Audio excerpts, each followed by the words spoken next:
네, 안녕하세요. 네, 저는 이번에 2022년도 유아임용에 합격하게 돼서 합격수기를 발표하게 된 빈쌤이라고 합니다. 일단 제 공부 배경에 대해서 먼저 말씀드릴게요. 저는 재수를 했고요. 초수 때는 재학생 초수로 시작을 했다가 이제 무경력 재수로 올인을 하게 돼서 경기 지역을 응시해서 합격을 하게 됐고요. 직강을 1년 동안 다녔어요. 저는 올인이었기 때문에 시간적 여유가 돼서 일주일에 한 번씩 직강을 다녔고요. 그래서 핫쌤의 1년 커리를 쭉 들으면서 공부를 해서 합격을 하게 됐습니다. 그리고 제가 약간 너무 극단적인 외향형 인간이어가지고 너무 집에만 처박혀서 공부를 하게 되면 오히려 지루하고 좀 힘들어져가지고 일주일에 한 번씩 일요일마다는 알바를 하면서 공부를 했어요. 그리고 좀 박혀 있는 곳에서 공부를 해서 집중을 하는 것도 좋지만 계속 구술을 하면서 공부를 하고 싶어가지고 집에서 공부를 하게 됐습니다. 다음으로는 과목별 공부 방법에 대해서 말씀드릴게요. 저는 일단 개론, 위에가 조금 잘렸네. 개론을 먼저 말씀드리면 저는 개론은 암기보다는 이해 위주로 공부를 해야 된다고 생각을 했어요. 그래서 과목의 특성상 암기해야 할 단계명보다는 이론에 대한 이해와 그것을 줄글로 풀어내는 것이 되게 중요하다고 생각을 했거든요. 그래서 최대한 많이 읽으려고 노력을 했어요. 근데 이렇게 그냥 읽자니 힘들어서 오른쪽에 보이는 사진, 여기서 왼쪽인가? 네, 왼쪽에 보이는 사진처럼 형광펜을 사용을 해가지고 외워야 할 단계명이나 이론명은 초록색, 그리고 줄글은 노란색, 거기에 좀 필요한 핵심 필기 부분은 주황색으로 체크를 하고 필기를 하면서 쭉쭉 읽어갔고요. 그리고 부모 교육이나 교사론 같은 좀 눈에 안 읽히는 줄글들이 있잖아요. 저는 그거를 책을 그냥 통째로 필사를 했어요. 그래가지고 학생께서 주시는 백지노트 그 자료가 있었거든요. 거기다가 그냥 손으로 쭉 필사를 하면서 좀 그 내용을 곱씹고 이해하려고 노력했던 것 같아요. 그리고 이쪽에 보이는 사진처럼 저는 개요도 만드는 것을 되게 강조를 했어요. 왜냐하면 그 줄글 형태의 공부를 계속 하다 보면 내가 어디를 공부했고 어떤 뭉텅이로 외웠는지 그걸 자꾸 까먹더라고요. 그래가지고 그거를 한 방에 정리하기 위해서 매주 한 영역이 끝날 때마다 B5 크기의 떡메모지에 이런 식으로 개요도를 정리를 했어요. 그래서 한 영역당 한 5장에서 많으면 7장 정도 해가지고 책으로 묶어서 이거를 시험장까지 들고 갔어요. 그리고 여기에 보이는 대로 책도 그렇고 이런 인덱스 스티커를 활용을 해가지고 내가 필요한 그 정보를 빠르게 캐치해낼 수 있도록 개강을 하기 전에 항상 인덱스 스티커로 책을 정리해 놨어요. 그래서 좀 빠르게 공부를 체계적으로 슉슉 할 수 있었던 것 같아요. 그리고 저는 개론 때 너무 줄글만 읽다 보면 공부가 잘 안 되는 것 같아서 초수 때 들었던 문제풀이 그 자료를 병행해가지고 문제풀이랑 그 이론 공부를 병행해서 했었습니다. 네, 그 다음엔 강론인데요. 강론은 개론과는 다르게 좀 단계를 체계적으로 정리해서 암기하는 데에 좀 시간을 많이 썼던 것 같아요. 그래서 여기 보이는 사진처럼 이거는 목차 자료거든요. 그 단계명이 아니라 이론명을 묶어가지고 이렇게 이 노란색 부분이 수와 연산해서 외워야 할 5가지고 여기가 공간과 도형에서 외워야 할 6가지고 이런 식으로 묶어가지고 목차를 딱 정리를 해서 한눈에 봤을 때 내가 이 영역 안에서 외워야 할 내용이 뭐가 있었지를 계속 기억하려고 했어요. 네, 그래서 이거랑 개요도를 작성하는데 좀 많은 시간을 활용을 했고요. 그리고 월요일에는 항상 이번 주에 공부 계획은 뭐가 있지? 이거를 생각을 하면서 좀 정리를 하려고 했던 것 같아요. 그런 다음에 그 월, 화, 수 3일 동안 이번 주 강의 내용에서 다뤘던 내용들을 책을 전체적으로 정독을 하는 거를 한 2바퀴를 돌렸어요. 근데 정말 그냥 대충 읽고 넘어가는 게 아니라 다시 보지 않아도 괜찮다는 생각이 들 정도로 완벽하게 이해하고 이제 이거 암기만 하면 나 이거 무조건 맞추겠다라는 마음이 들 정도로 꼼꼼하게 읽으면서 공부를 했어요. 그런 다음에 목요일에는 개요도 아까 앞 페이지에서 보여드렸던 그 개요들을 강론에서도 쭉 작성을 했고요. 그 다음에 금요일에는 이 목차를 보면서 단계를 암기를 했어요. 여기도 수의 구분과 개념 이렇게만 적혀 있으면 그거를 보고 제가 개요도에 있는 내용만큼을 백지를 쓰면서 단계를 체계적으로 외워갔던 거죠. 네, 이렇게 해서 강론을 최대한 많은 내용을 놓치지 않고 공부를 하려고 노력을 했고요. 그리고 이때는 논술을 병행을 해가지고 제가 5월 달부터는 화요일마다 논술 직강을 들었어요. 그러고서 수요일에는 제가 논술 스터디를 해가지고 거기에 매주 수요일마다 논술을 올려야 해서 그걸 올리고 목요일마다 저 말고 다른 스터디쌤들이 올린 논술을 첨삭하면서 또 그 문장의 틀을 잡고 이런 식으로 논술과 강론을 병행해서 3월부터 6월까지 공부를 했습니다. 네, 다음으로는 문제풀이반인데요. 문제풀이반도 저는 각 직강을 다녔어가지고 수요일이랑 토요일 일주일에 2번을 직강을 와서 공부를 했어요. 그래서 일주일에 2번이나 오는 만큼 나머지 시간을 좀 더 효율적으로 활용을 해야겠다라고 생각을 해서 이때도 월화수목금토마다 해야 할 거를 확실하게 정해놓고 그 날짜에 모두 다 끝내려고 했어요. 그래서 월요일에는 그 토요일에 문제풀이 직강에서 들었던 문제들 중에 내가 틀린 문제 혹은 서술형을 기술하는데 좀 연습이 필요한 문제 등을 선택을 해가지고 그거를 점검하고 쭉 암기하려고 노력을 했습니다. 그런 다음에 화요일에는 그 영역의 전체 백지 쓰기를 했고요. 그리고 전략 노트를 학생께서 그 수요일 직강 전날에 올려주시면 그거를 컬러로 인쇄를 해가지고 미리 예습을 하고 형광펜을 칠해간 다음에 가서는 그냥 정말 강의만 들으면 되게 좀 예습을 해갔어요. 그리고 전략 노트 직강을 듣고 나서 목요일에 또 전체 백지 쓰기를 하고 헷갈리는 부분을 찾았습니다. 이 사진은 그 유명한 전략 노트예요. 제가 전략 노트라는 얘기를 들었을 때 도대체 전략 노트가 뭐지? 하고 궁금해가지고 혹시 올해 선생님들도 궁금하실까봐 사진으로 좀 찍어왔어요. 제가 공부했던 전략 노트인데요. 개론서에 있는 책의 내용이 대부분 들어있고 깔끔하게 표로 정리되어 있어서 저는 시험장에도 그냥 전략 노트 묶어놓은 그 책만 가지고 갔어요. 책 하나도 안 들고. 그래서 그것만 들고 가도 될 정도로 대신에 여기 보면 필기도 되게 많이 해놨잖아요. 그냥 개론서에서 여기 그 전략 노트로 옮겨질 때 빠진 내용들이나 아니면 내가 강의를 들으면서 이건 진짜 필기해놔야겠다 하는 내용들을 그냥 다 적었어요. 정말 이것만 보면 되게. 이렇게 단관화 자료를 만들면서 공부를 했고요. 그리고 이때 정말 많이 활용했던 자료가 빈칸 노트가 있어요. 학생께서 이렇게 전략 노트에서 그 중요한 용어들을 빈칸으로 해주시는 노트가 있는데 이게 그 전략 노트 사이사이에 내가 보기엔 안 중요한 내용이 있어요. 근데 그거는 내 생각이거든요.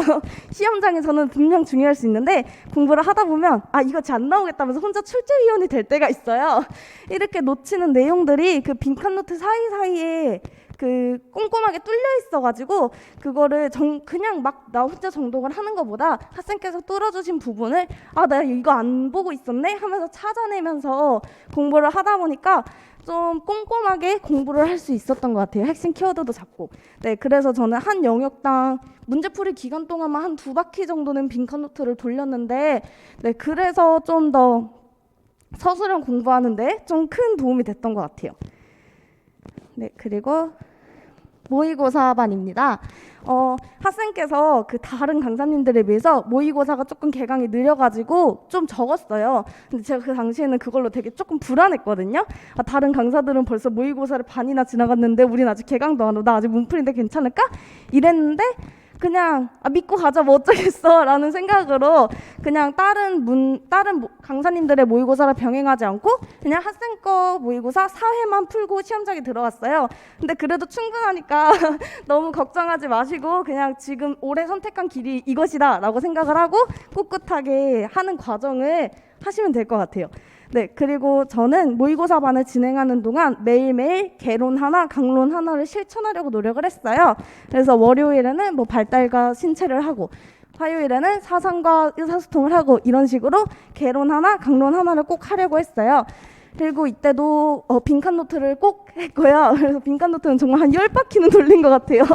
네, 그렇게 했고, 그리고 학생께서 그 직강에서 해주셨던 말씀이 그냥 모든 영역을 무의미하게 돌리는 게 중요한 게 아니라 그 속에서 이제 공부를 할 만큼 했으니까 그 속에서 내가 부족한 부분이 어딘지를 찾아내고 그거를 좀 더 중점적으로 공부를 하는 게 중요한 시기다라고 해주셔가지고 저는 사상이랑 발달은 진짜 너무 자신이 있었거든요. 그래서 그거는 거의 한 첫째, 둘째 주까지만 하고 버리고 좀 놀이나 아니면 제가 잘 이해가 안 되는 뭐 부모, 교사 이런 거를 좀 더 중점적으로 하는 등 제가 좀 유동적으로 바꿔가면서 부족한 부분을 찾아내면서 공부를 했어요. 그리고 이 사진이 그 모의고사 반에서 직접 학생께서 이렇게 피드백 해주신 사진인데요. 이게 진짜 큰 도움이 돼요.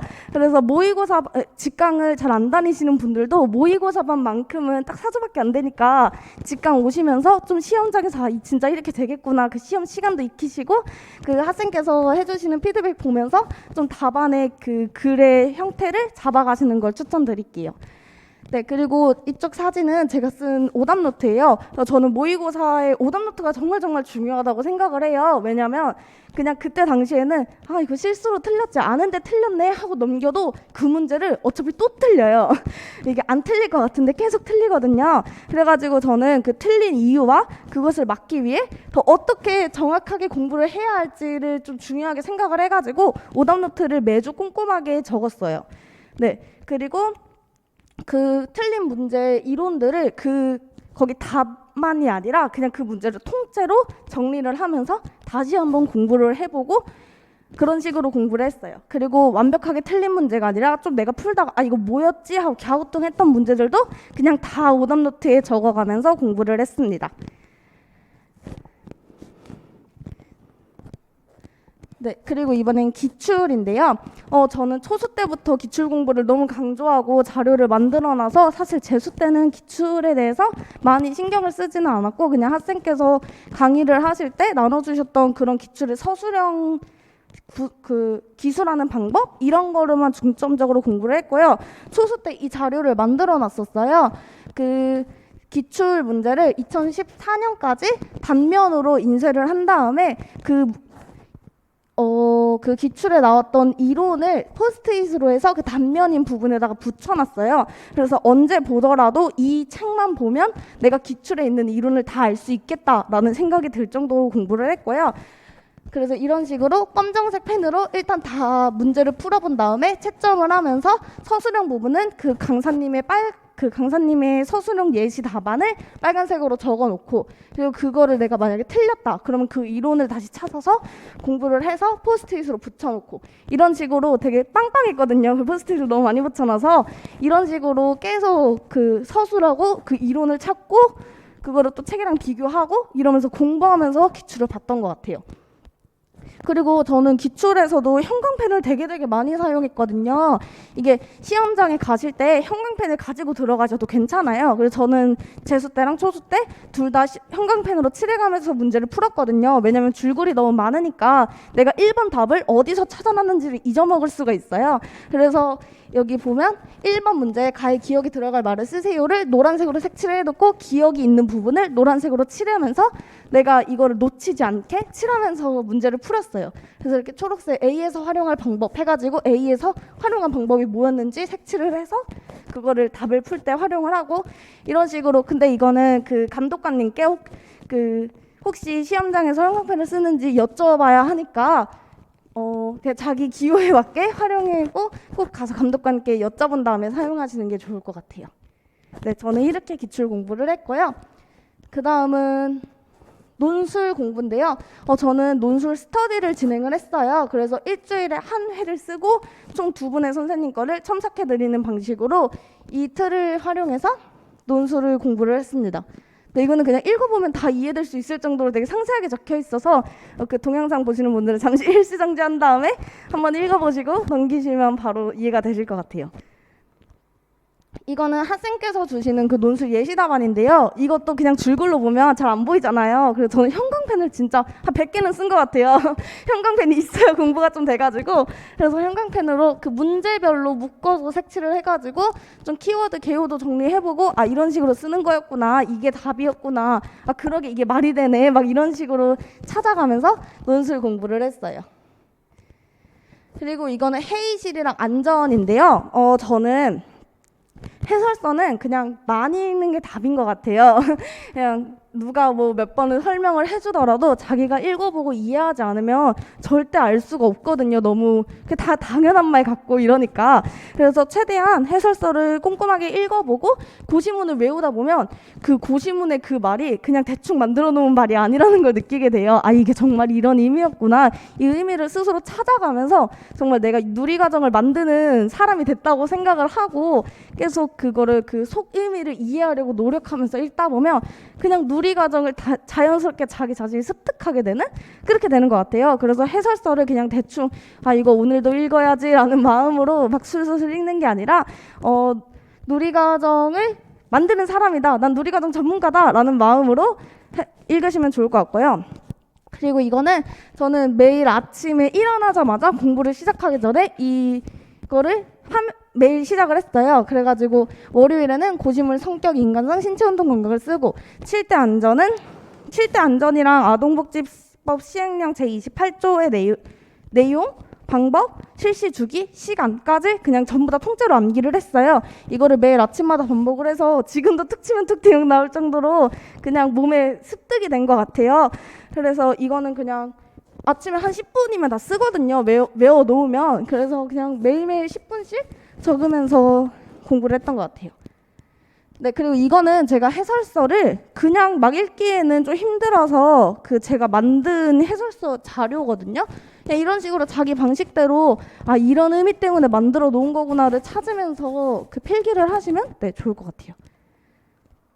다음으로는 암기법입니다. 이게 되게 중요하죠. 저는 반복 암기법을 사용을 했어요. 이게 순서가 있는데요. 일단 준비물로는 작은 수첩이랑 이렇게 체크리스트 손바닥만한 메모지예요.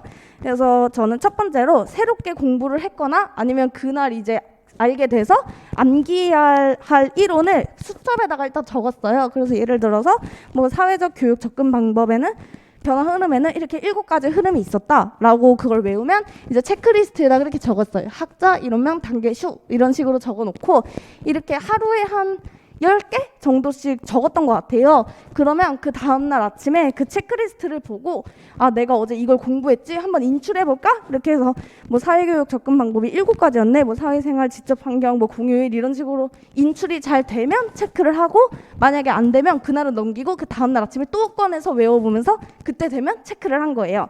근데 이거를 한 번 체크를 하면 의미가 없잖아요. 그래서 저는 첫 번째 공부에서 인출이 바로 되면 그냥 형광펜으로 체크를 해놓고 그 다음날 아침에 또 이해가 되면 그 노란색 형광펜 위에 빨간 펜으로 체크를 하고 그리고 그 다음날 아침에 또 인출이 잘 되면 빨간 펜으로 긋고 이렇게 해서 총 3일 아침을 그 이론을 다 하는 거죠.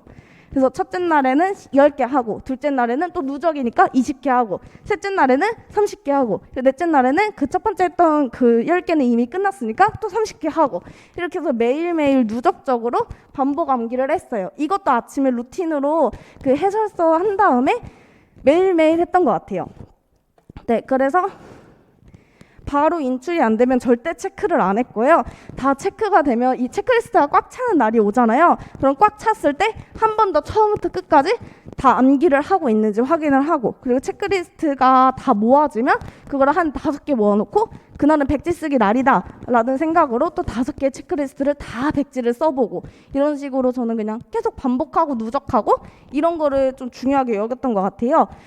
그리고 이게 공부 시간이 길다 보니까 시간이 지나면 내가 뭘 외웠는지 혹은 이 단계명이 누구의 학자 거였지? 약간 이런 거를 잊을 때가 있는데 이렇게 계속 체계적으로 반복을 하다 보니까 그렇게 놓치는 부분이 없었던 것 같아요. 그리고 다음으로는 단계적으로 암기를 했는데요. 위에 아까 제가 말씀을 드려서 아시겠지만 저는 목차나 개요도 같은 거를 적는데 진짜 많은 시간을 들였어요. 그래서 그걸 이제 이렇게 활용을 하게 된 거죠. 그 문제풀이반에서 제일 많이 활용을 했어요. 일단 전체 정독을 하고 개요도와 목차를 만들어서 점점 좁아지는 공부를 한 다음에 그거를 인출을 할 때는 다시 점점 넓혀가는 식으로 인출을 했어요. 그래서 목차를 보면서 그 목차에 따라서 이 사람의 이론에는 어떤 단계가 있었지, 이렇게 개요도의 형식을 백지를 썼고요. 그 개요도 형식의 백지를 다 쓰고 나면 그 개요도를 보면서 그러면 이 단계는 상세 설명이 뭐였지? 이러면서 옆에 점점 더 넓혀가는 방식으로 이렇게 암기를 했던 것 같아요. 이게 되게 복잡해 보이겠지만 공부를 하다 보면 저는 이게 정말 제일 체계적이고 편하다고 느껴가지고 그냥 점점 좁혀 들어갔다가 점점 넓혀가면서 암기하고 내면화하는 방식으로 공부를 했습니다. 네, 다음으로는 스터디인데요. 저는 총 3가지의 스터디를 가장 많이 활용했어요. 첫 번째로는 아침에 구술 스터디를 했습니다. 저는 제가 마음이 잘 맞는 동기와 함께 공부를 하게 돼가지고 매일 아침 9시부터 9시 35분까지 개론 15분, 강론 15분, 해설서 5분 이렇게 35분 동안 스터디를 했고요. 월요일에는 발달 신체 운동 이렇게 월, 화, 수, 목, 금마다 과목을 정해놓고 진행을 했어요. 근데 이때 질문 방식이 그냥 대충 피아제가 얘기하는 뭐를 말하세요? 이게 아니라 정말 정확하게 피아제가 말하는 인지적 불일치의 개념과 그 인지적 불일치가 유아들에게 필요한 이유를 서술하세요. 이런 식으로 하고 좀 그 설명을 놓쳤다. 그러면 너 거기 틀렸다. 다시 해봐라. 이런 식으로 하면서 정말 서술형 답안 쓰듯이 좀 자세하게 하려고 했어요. 그리고 뭐 피아제의 발달 단계를 말하시오. 이런 것보다는 피아제의 발달 단계 중 3단계의 특성을 자세히 서술하시오. 이런 식으로 해서 그 좀 더 자세한 설명을 놓치지 않으려고 노력하면서 구술 스터디를 했던 것 같아요. 그리고 그 다음은 캠 스터디인데요. 이거는 말 그대로 그 핸드폰이나 노트북으로 캠을 켜놓고 다 같이 그 동영상을 보면서 공부를 하는 거예요. 이게 공부를 하면서 좀 힘들 때 캠을 보면 나 빼고는 다 공부를 하고 있어요. 그래서 그것 때문에 또 자극을 받아서 나도 같이 공부를 하고 이런 덕분에 이거 캠 스터디 하기 전에는 막 공부를 한 5시간, 3시간 막 이렇게밖에 못했는데 시작하고 나서는 막 10시간씩도 하고 그랬거든요. 그래서 직강을 갔다 온 날에도 그 직강 시간을 제외하고 3시간이 규칙이어가지고 직강을 갔다 온 날에도 직강 제외 3시간을 꼭 공부를 하고 이런 식으로 좀 제 동기부여를 할 수 있는 스터디였던 것 같아요. 그 다음으로는 플래너 인증인데요. 이거는 스터디에도 인증을 했고 이건 제 공스타예요. 그래서 약간 자꾸 안 올리면 좀 찔리잖아요. 아무도 나한테 뭐라 하지는 못하지만 안 올리면 스스로 찔리다 보니까 좀 이렇게 스터디 플래너를 매일매일 올려가면서 좀 동기부여도 하고 공부를 했던 것 같아요. 네, 그리고 2차 공부에 대해서 말씀을 드리기 전에 저는 1차 공부를 할 때 가장 중요하게 들었던 생각이 최선을 다하지만 무리는 하지 말자였어요. 왜냐면 제가 초수 때 너무 최선을 다해가지고 지쳐서 10월 달에 공부를 안 하고 아쉽게 1, 2점 차로 떨어졌거든요. 이게 너무너무 후회가 돼가지고 재수 때는 그러지 말자. 최선을 다하지만 절대 무리하지 말고 10월 때까지 놓침없이 공부를 하자라는 마음으로 공부를 했어요. 그래서 제가 홈베이킹이 취미라서 베이킹도 그냥 계속 했고요. 대신 저녁에 베이킹을 하면 그날 오전이랑 오후까지 내가 오늘 해야 할 공부를 다 할 거야 라는 마음으로 공부를 하고 저녁에 자기 전에 잠깐 베이킹을 한다던가 아니면 봄에 벚꽃을 보러 나가고 싶다. 그러면 그 전주에 미리 공부를 다 해놓고 벚꽃도 보러 나가고 이런 식으로 좀 유동적으로 스케줄을 조절하면서 공부를 했어요. 그래서 하고 싶은 거 다 하면서 공부한 그런 재수생이었는데도 시험을 붙었어요. 그러니까 여러분들도 너무 하루하루 내가 이걸 놓쳤다고 난 진짜 쓰레기야, 나 어떡하지, 나 이거 붙을 수 있을까 막 이런 마음이 진짜 들거든요. 근데 그러지 마시고 하루 정도 안 해도 그 다음날 더 열심히 하시면 채워지니까 너무 스트레스 받지 마시고 공부했으면 좋겠습니다. 네. 그리고 2차 공부에 대해서 말씀을 드릴게요. 저는 1차를 컷풀 0으로 붙었어요. 정말 정확히 컷 점수에 걸쳐서 커트라인으로 합격을 했거든요. 근데 2차에서 다행히 뒤집어가지고 합격을 하게 된 케이스라서 2차 공부에 대해서 더 많이 말씀을 드릴 수 있을 것 같은데 일단 첫 번째로는 심층 면접에 대해서 말씀을 드릴게요. 심층 면접의 공부는 크게 이론 공부, 기출 공부, 이론 공부, 시책 공부, 그리고 그걸 통한 구술 연습으로 나뉘어진다고 생각을 해요. 그래서 저는 먼저 기출 공부는 스케줄을 짜가지고 2주 동안 기출을 쫙쫙 돌려서 그 문제의 틀을 이해하는 방식으로 공부를 했어요. 이게 아무래도 처음 2차를 공부를 하시면 도대체 뭘 해야 하는 거지? 라는 마음이 많이 들어요. 왜냐면 저도 그 1차 끝나고서 당연히 떨어질 줄 알고 공부를 안 하다가 2차 갑자기 합격을 해가지고 2차 준비 어떡하지? 막 발등에 불이 떨어진 상태로 하느라고 막 허둥지둥하고 아무것도 몰랐거든요. 그래서 처음에는 그냥 기출을 중심으로 돌려가지고 기출에 대해서 이해하고 좀 거의 기출 답안을 외운다는 생각으로 공부를 했던 것 같아요. 이렇게 한 2주 정도 공부를 하면 어쨌든 2차의 흐름이나 틀에 대해서 조금은 이해를 하게 돼요. 그러면 그때부터 이론 공부를 저는 시작을 했어요. 심층면접 아카데미라는 교재가 영역별로 정리가 되어 있어가지고 이거는 놀이중심 교육과정이라는 주제에서 나온 문제와 답을 정리한 거거든요. 그래서 저는 이런 식으로 빨간 글씨가 핵심 키워드예요. 가지수? 논술이랑 똑같아요. 그래서 이 문제에서 가지수를 채워서 이 주제에서는 이런 말이 당연히 나와야겠구나 라는 거를 자동으로 입력될 정도로 이거를 하루에 한 10장씩 적으면서 공부를 했어요. 네, 그래서 물론 다시 보지는 않았어요. 다시 볼 시간은 없어가지고 그냥 한번 보고 만다는 생각으로 열심히 적으면서 외웠던 것 같아요. 그리고 시책 공부는 시책은 암기보다는 이해가 필요한 거라서 이거를 다 암기해야겠다. 나는 경기도 교육감 마냥 이걸 다 알아야겠다. 이런 마음이 아니라 경기도는 이런 사람을 원해? 그럼 내가 어떤 교사가 돼야겠네? 약간 이 방향을 잡는 방식으로 공부를 하시면 될 것 같아요. 왜냐면 시책이 너무너무 많아서 되게 헷갈리거든요. 그래서 저는 시책을 한 3-4개 정도 봤던 것 같은데 이게 지금 정확히 무슨 시책을 봤는지 기억이 안 나가지고 이건 나중에 정리하면 따로 알려드릴게요. PDF로 보내드리던지 그렇게 하도록 하겠습니다. 그래서 시책은 그냥 너무 부담 갖지 마시고 내가 경기교사가 되려면 이 정도는 알아야 하는구나 라는 방식으로 읽는 식으로 공부를 하면 되실 것 같아요. 그리고 저는 구술 연습은 크게 3가지로 했어요. 오프라인 스터디, 온라인 즉답 스터디, 그리고 피드백을 받은 뒤 집에서 혼자 연습하는 방식으로 공부를 했는데요. 일단 오프라인 스터디는 이 시간표대로 만나서 하루에 심층 면접 2세트, 수업 시간 3세트를 돌려서 총 5세트를 하고 집에 가는 걸로 하고 스터디를 했습니다. 그래서 이때는 스터디원들이 절대 경쟁 상대가 아니라 함께 협력하고 우리는 셋 다 합격해야 돼 이런 마음으로 공부를 해야 되거든요. 그래서 서로에게 필요한 피드백을 정말 꼼꼼하고 즉각적으로 해주고 나도 받은 피드백을 이거 나한테 왜 이런 말을 하지? 이런 마음이 아니라 내가 이걸 몰랐는데 덕분에 알게 됐네 라는 마음으로 받은 피드백을 적용해서 제 수업을 만들어가는데 활용을 하셔야 될 것 같고요. 그리고 온라인 즉답 스터디는 제가 즉답형에서 되게 약했어요. 문제를 보기만 하면 당황하고 뭘 하는지 모르겠고 그래서 그걸 연습하기 위해서 스터디하는 선생님 한 분과 함께 매일 저녁 9시에 전화로 즉답형 2문제를 내면 바로바로 얘기를 하는 스터디를 한 2주 정도 진행을 했어요. 이게 아무래도 즉답형 자체가 갑자기 튀어나오고 당황하고 이걸 어떻게 해야 당황한 티를 덜 낼까가 중요한 요소거든요. 그래서 즉답형은 최대한 많이 연습해보는 게 필요하니까 이런 스터디 하시는 거 추천드릴게요. 그리고 피드백 받은 시 집에서 반복하는 거는 정말 그냥 입이 아플 정도로 너무너무 중요해요. 정말 저는 하루에 온라인 스터디 안 하는 날에 하루에 집에서 면접을 한 3-4세트씩은 돌렸거든요. 진짜 목이 터져가지고 막 시험장 가기 전에 나 목소리 다시 나올 수 있을까 걱정할 정도로 정말 많이 말을 하고 연습을 했어요.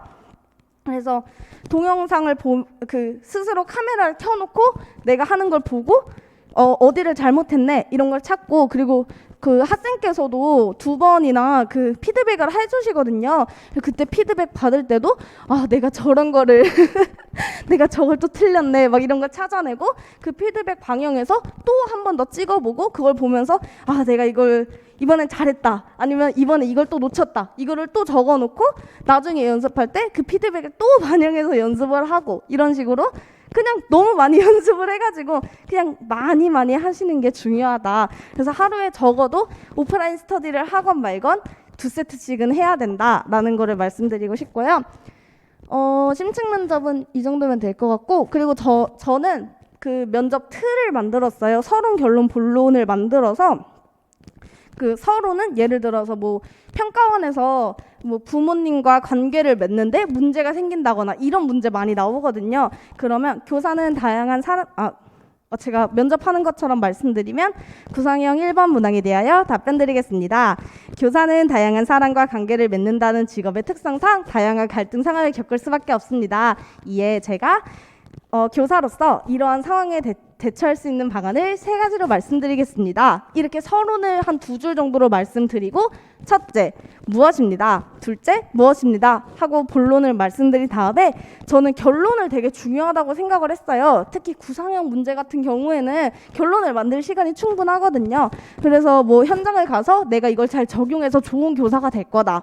혹은 교사로서의 포부 같은 거를 한두 줄로 간략하게 말하면 좀 제 기분 탓일 수도 있지만 면접관님들의 표정이 갑자기 약간 이런 그래 잘 말했다 약간 이런 식으로 바뀌더라고요. 그래서 서론, 본론, 결론의 틀을 잘 맞춰서 말씀을 해주시면 그 답안이 좀 더 풍성해질 수 있을 것 같다라고 말씀드리고 싶습니다. 그 다음에는 수업 실현인데요. 수업 실현도 비슷하게 기출 공부, 이론 공부, 구술 연습, 수업 구상으로 나뉘어요. 일단 기출 공부는 면접과는 다르게 수업은 기출이 그냥 답이 너무 없어요. 왜냐면 자유놀이이기 때문에 뭐 애들이 물놀이하고 있는 상황에서 교사가 들어가서 어떻게 같이 놀이할 것인가 막 이런 식으로 문제가 나오거든요. 물론 조건이 있지만. 그래서 답이 없어가지고 기출 공부는 그냥 그 문제 보고 최대한 내가 어떤 놀이를 하면 될까, 내가 교사로서 어떤 지원을 해주면 무슨 놀이로 확장이 될까라는 거를 유념을 하시고 하는 식으로 기출 공부를 하면 될 것 같고요. 그리고 이론 공부는 저는 놀이우령 사례집, 놀이 2017부터 2020까지 4개, 그리고 놀이 뷰 이거를 중심으로 이론 공부를 했어요. 일단 놀이 운영 사례집은 총 5개가 있는데 저도 솔직히 시간이 없어서 다 못 읽었어요. 한 3권 정도밖에 못 읽었는데 이게 사례집을 읽는 이유가 그 현장의 놀이 중심 교육을 저희 공부하시는 선생님들은 경험을 못 해보신 선생님들이 더 많더라고요. 그러면 놀이 중심 교육을 좀 더 잘 이해하고 그 수업 아이디어를 얻기 위해서는 놀이 운영 사례집만한 자료가 없어요. 그래서 이거를 보면서 실제 애들이 이런 놀이를 하네? 교사가 이런 고민을 하고 이런 지원을 하면 이런 놀이로 확장이 되네? 이 흐름을 파악하기 위해 읽는 거라서 그냥 자유놀이 어떻게 하는지 모르겠다. 도대체 놀이 중심 수업 뭐 하라는 거지? 하면 꼭 이거를 읽어보시면서 흐름을 잡으시는 걸 추천을 드려요. 그리고 놀이 2017, 2020은 경기도교육청에서만 만든 자료기는 한데 다른 시도교육청 준비하시는 선생님들도 읽으면 너무 좋겠다라는 생각이 들 정도로 너무너무 자료를 잘 만들어놨어요. 특히 그중에서도 놀이 2020이 제일 최근 건데 그 코로나가 발생한 이후에 원격 수업이나 아니면 그 코로나 상황 속에서 놀이를 어떻게 진행하면 좋을지 이런 자료들이 되게 잘 나와 있어서 한번 읽어보는 거 추천드리고요. 그리고 놀이뷰는 약간 더 어려운 잡지 같은 느낌이에요. 진짜 전문가인 교수님들이나 좀 막 칼럼니스트 같은 사람들이 적어놓은 글도 되게 많고 현직 교사들이 놀이하면서 겪었던 어려움이나 그거를 해결한 자료들 같은 것도 많이 담겨 있어서 놀이뷰도 꼭 총 4부가 나왔는데 이거 다 읽는데 하루도 안 걸리거든요. 그래서 시간 없어서 이거 언제 다 읽어라는 마음보다는 그냥 버스 탈 때 한 부씩 읽어본다라는 마음으로 꼭 이것도 다 읽어보시는 걸 추천드려요. 그리고 구술 연습을 할 때 저는 이게 저희 반이에요. 제가 만든 가상의 은빛반이라는 저희 반인데요. 이게 아무것도 없는 허허벌판에 애들이 있다고 가정을 하고 얘기를 해야 되잖아요. 그래서 저는 그 이름을 다 정해놓고 이 자리도 대부분 이렇게 했어요. 그래서 그냥 적은 게 아니라 뭐 질문을 많이 하는 지원이, 그림을 잘 그리는 주영이, 뭐 항상 즐겁고 기대한다고 얘기하는 은서, 이런 식으로 이름과 특징을 적어놓고 이거를 활용하면서 수업 실현을 구상하고 실현하려고 노력을 했어요. 그래서 우리 반 한 15명 정도, 30명이 있다고는 가정을 해도 사실 그 모든 이름을 부르진 않으니까 이름을 부른 15명 정도와 특징을 정리해놓고 이걸 앞에 붙여놓고 처음엔 연습을 했어요. 이렇게 하다 보면 좀 더 자연스럽게 정말 교사가 교실에서 수업을 하는 것처럼 연습을 할 수 있으니까 이렇게 하시는 걸 추천드리고요. 그리고 저는 처음에 제가 무경력이다 보니까 놀이 수업 피드백을 받으면 되게 어색한 대학생의 모의 수업 같다는 얘기도 듣고 되게 그랬는데 막상 시험장에 가서는 수업 실현에서 한 2점 정도밖에 감점이 안 됐거든요. 그래서 이것도 정말 많이 연습을 하고 어떻게 해야 내가 진짜 교사처럼 보일까 내가 어떻게 해야 전문적으로 보일까 내가 어떻게 해야 놀이 지원을 많이 할 수 있을까라는 거를 많이 고민을 하면서 수업을 하시다 보면 네, 될 것 같아요. 그리고 수업 실현에서 저는 중요한 게 경기도는 행복하고 밝은 교사를 되게 좋아하거든요. 그래서 저는 도입에서도 노래를 불렀어요. 이게 한번 살짝 보여드리면 저는 수업 만능 틀이 애들이 자유놀이 시간에 놀이를 하고 있고 그 속에서 어떤 애가 갈등 상황이나 궁금한 게 생겼다고 하면 애들을 쫙 모아서 이야기 나누기를 한 3분에서 5분 정도 하고 다시 자유놀이로 보내는 이런 틀을 활용했거든요. 그러면 이제 자유놀이에서 놀고 있는 애들을 이야기 나누기로 모아야 되잖아요. 그때 정말 그냥 그날 하루 쪽팔리고 말자라는 마음으로 싱글싱글싱글싱글 방글방글방글방글 우리 모두 함께 모였나요? 이런 식으로 진짜 그 옆에 완전 정색을 하고 계시는 감독관님을 신경도 안 쓰고 저 혼자 그냥 막 노래를 부르면서 와, 다 모였다. 은빛반 선생님이 노래를 부르는 사이에 자리에 다 앉아줬네요. 이런 식으로 했어요. 되게 긴장이 될 것 같지만 그날 하루 쪽팔리면 평생이 행복하니까 잠깐 부끄럽더라도 그냥 이 정도는 해야지. 난 유아교사야 라는 마음으로 수업 실현을 하시면 제가 되게 막 구상지도 날려먹고 수업을 하다가 구상지가 날아가가지고 구상지 없이 막 수업하고 그랬거든요. 그래도 감점을 생각보다 안 받았어요. 그러니까 여러분도 그냥 최대한 웃고 뻔뻔하고 자신감 있고 네, 그런 태도로 수업을 하시면 합격할 수 있습니다. 그리고 저는 이거 제가 직접 연습했던 수업 구상지예요. 그 구상 시간이 총 25분이거든요. 근데 25분 동안 수업만 구상하면 진짜 망해요. 절대 안 돼요. 연습을 하다 보면 이제 수업 구상하는 거 정도는 만능 틀이 있다 보니까 금방금방 되거든요. 그래서 15분 동안 구상을 해요. 그리고 남은 10분을 나눠가지고 5분 동안 그 경기도는 수업 나눔이 있잖아요. 수업 나눔을 미리 생각하지 않으면 절대 답을 할 수가 없어요. 그래서 내가 이 수업을 구상하는 동안 고민이 되었던 부분이나 아니면 조건을 체크해서 대부분 조건에서 그 수업 나눔 문제가 나오니까 이 조건 좀 수상해 하는 거를 체크를 해서 이 조건을 내가 적용한 부분을 미리 구상지에 체크를 해놨어요. 그래서 여기도 보면 이때도 삼색 볼펜 사용 가능하거든요. 그래서 검정색으로 쫙 구상을 한 다음에 빨간색으로 내가 꼭 해야 될 발문, 이거 안 하면 이건 수업을 안 한 거야 라는 생각이 드는 발문이 몇 개 있어요. 그런 거 체크하고 파란 펜으로 내가 그 나눔 때 대답을 해야 될 부분 혹은 내가 조건을 맞춘 부분 이런 거를 써가지고 색깔로 구분을 해서 구상을 했어요. 이거 진짜 시험장에서도 이 색을 활용해서 구상을 했거든요. 그래서 여러분도 처음부터 여러 가지 색 펜을 활용해가지고 구상하는 거 연습하시고 자기 수업을 놓치지 않으려고 연습을 하시는 게 중요할 것 같아요. 그리고 이거는 이제 기타 사항들, 이건 수업 나눔이에요. 수업 나눔의 포인트는 나 수업 잘했어요. 나 오늘 이만큼 했어요. 어때요? 나 잘했죠. 이것 좀 알아주세요. 이게 절대 아니에요. 그냥 제가 수업을 성찰해보니 뭐가 부족함을 많이 느꼈습니다. 현장에 가서 이거를 개선해서 더 전문적인 교사가 되겠습니다를 표현하는 게 포인트거든요. 그래가지고 내 수업을 성찰하고 부족한 부분을 말하고 내가 이걸 고쳐나갈 수 있다라는 거를 말하는 포인트가 되게 나눔에선 중요할 것 같고요. 그리고 아까도 말씀드렸듯이 수업을 구상할 때 나눔 내용을 미리 예상해서 구상하는 거, 이게 진짜 중요하고, 그리고 최대한 많은 유형의 나눔 질문을 연습해보는 것도 중요해요. 그래서 저는 스터디 선생님들끼리 총 나눔 질문을 30개 정도 만들었거든요. 그래서 매번 수업할 때마다 모든 나눔 질문을 생각해본 덕분에 이번에 나눈 질문이 작년 시험과는 다르게 조금 특이했는데 그거에 당황하지 않고 제 생각을 충분히 말씀을 드릴 수 있었던 것 같아요. 네, 그래서 나눔도 정말 그냥 2차는 무조건 연습이 답이다.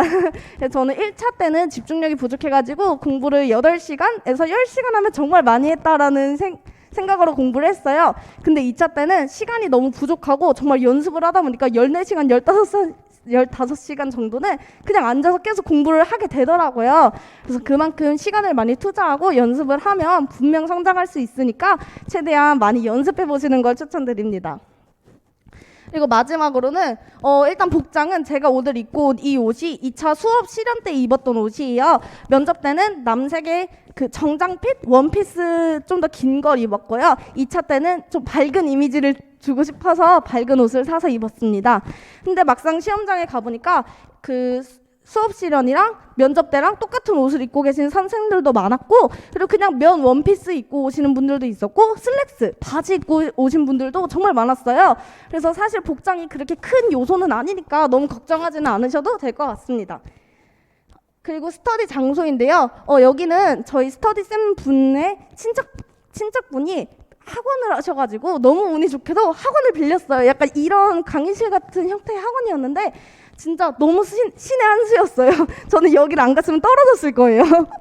그래서 너무 보통 스터디 카페, 스터디실을 많이 활용하시는데 거기는 좁아가지고 사실 현장감이 하나도 없고 그렇게 큰 도움이 되지 않는다고 생각을 해요, 저는. 그래서 애초에 1차를 보고 나서부터 내가 스터디를 어디서 하면 좋을지 미리 좀 수색을 해보고 그 장소를 구해놓는 것을 추천을 드릴게요. 저는 학원 강의실 진짜 너무너무 추천하고요. 요즘에는 임대사무소 한 달 빌려서 하는 경우도 많더라고요. 그것도 진짜 추천드릴게요. 네, 그리고 이게 제가 유튜브에 영상을 올리면서 연습을 했어요. 저희 스터디끼리 계정을 하나를 만들어가지고 그 비공개 계정으로 해놓으면 그 비공개나 일부 공개로 영상을 올리면 제가 그 링크를 보낸 사람만 그 영상을 볼 수가 있어요. 아무도 못 보고. 그렇게 해가지고 저는 학생께 그 피드백 받을 때도 그냥 유튜브 링크 보내드려서 피드백을 받았거든요. 이런 식으로 이것도 잠깐 일시정지 하셔서 읽어보시고 유튜브 활용하시는 거 진짜 추천드릴게요. 그리고 멘탈 관리는 제가 그 1차 점수가 컷이었고 무경력이고 2차 경험이 없는 만큼 진짜 너무 힘들었어요. 처음 일주일 동안은 막 스터디를 가서 연습을 해도 내가 하는 말이 다 너무 이상해가지고 심장이 입으로 튀어나오는 것 같고 나 이래서 시험장 갈 수 있을까? 이제 3주밖에 안 남았는데 어떡하지? 막 이러면서 되게 막 감정의 소용돌이에 빠져있는 그런 시기였는데 결국에 제일 중요한 건 자신감인 것 같아요. 나 무조건 합격한다. 내가 아니면 누가 해. 이런 마음으로 내가 뭐라고 해도 내가 당당하면 점수를 인정해주겠지 라는 마음으로 정말 자신감을 가지고 하시다 보면 분명 점수 받고 합격하실 수 있으니까 나 이래도 될까? 시험 보러 가도 될까? 나 이런 걱정은 절대 최대한 접어두시고 자신감을 가지고 하시는 걸 추천드릴게요. 제가 합격했다고 할머니께 연락을 드린 다음에 근데 제가 면접을 하나도 준비 안 해서 떨어질 것 같아요 이랬더니 할머니께서 야 너를 놓치면 그건 국가적 손해야 막 이런 말을 해주셨거든요. 이거를 책상에다 적어놨어요. 나를 놓치면 국가적 손해다 막 이런 걸 책상에 적어놓고 제가 공부가 안 되거나 좀 나태해질 때마다 그걸 읽었어요. 그래 국가에 손해가 있으면 안 되지. 내가 좀 더 공부를 해야겠다 이런 자신감으로 대신 자만감은 가지면 안 돼요. 네, 그래서 자만감 없이 자신감을 가지고 열심히 노력을 하다 보면 분명 뒤집고 합격할 수 있습니다. 네. 그래서 제가 오늘 너무 긴장되고 정신없이 횡설수설 말을 했는데요. 그래도 최대한 많은 선생님들께 도움이 됐으면 좋겠습니다. 다음은 선생님의 차례가 꼭 되기를 바랄게요. 감사합니다.